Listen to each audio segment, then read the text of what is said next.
সিরাজউদ্দৌলা বিখ্যাত এই নামটিকে শুধু বিতর্কিতই করেননি, তিনি শিক্ষকতার পবিত্র পেশাকেও করেছেন কলঙ্কিত। ছিলেন জামায়াতে ইসলামের নেতা, কিন্তু ক্ষমতার স্বাদ নিতে ঢুকে পড়েন কখনো বিএনপি, কখনো বা আওয়ামী লীগের বলয়ে। অপকর্ম করেও তাই ছিলেন বহাল তবিয়তে। ফেনী সোনাগাজী থেকে ফিরে রিপোর্ট করছেন সহকর্মী মনিরুল ইসলাম মিন্টু, ছবি তুলেছেন আব্দুস সালাম।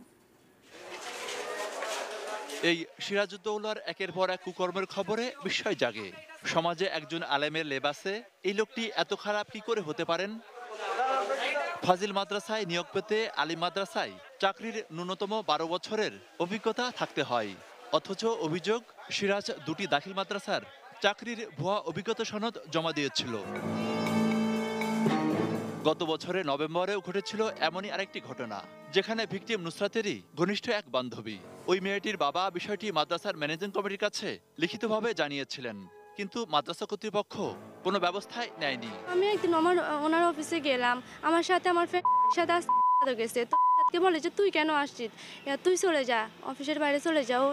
চলে গেছে, তো উনি আমার সাথে খারাপ খারাপ কথা বলছে অ্যান্ড আমার গায়ে হাত দিচ্ছে। তো আমি ক্লাসের সব মেয়েদেরকে বলেছিলাম বোনের সাক্ষী দিবি, ওরা বলে যে না আমরা সাক্ষী দিতে পারবো না, আমরা সাক্ষী দিলে যদি আমাদেরকে এক্সামে ফেল করায় দেয়। আমি এটা প্রতিবাদ জানাছিলাম ম্যানেজিং কমিটির সদস্য জামশেদের কাছে। আমি আরও উপরে যাওয়ার জন্য খেয়াল করছিলাম, এটা পাত উনি বলছে আমি এটা শেষ করে দিব।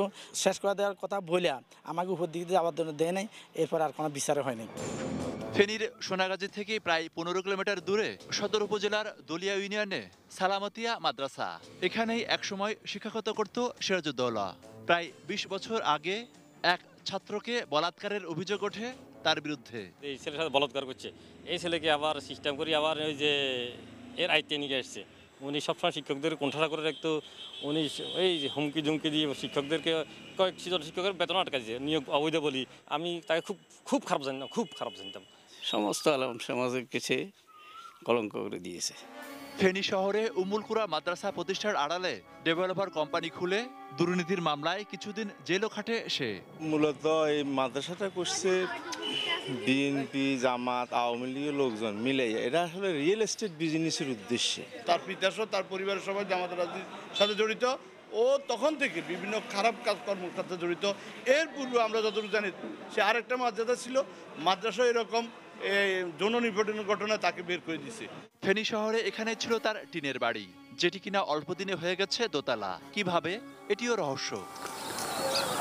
একজন শিক্ষক শিক্ষার্থী থেকে শুরু করে সমাজের প্রত্যেক মানুষের কাছেই অত্যন্ত শ্রদ্ধার পাত্র, কিন্তু অধ্যক্ষ সিরাজউদ্দৌলার একের পর এক কুকীর্তির খবরে শুধু শিক্ষক শিক্ষার্থী নয়, এই সোনাগাজীর মানুষ বিস্মিত, লজ্জিত। তারা বলছেন ধর্মীয় লেবাস পরে সিরাজউদ্দৌলা যে ধরনের কর্মকাণ্ড ঘটিয়েছেন তার দৃষ্টান্তমূলক শাস্তি হলে তবেই তা সমাজের জন্য একটি উদাহরণ হয়ে থাকবে। মনিরুল ইসলাম মিন্টু, 18 নিউজ, সোনাগাজী, ফেনী।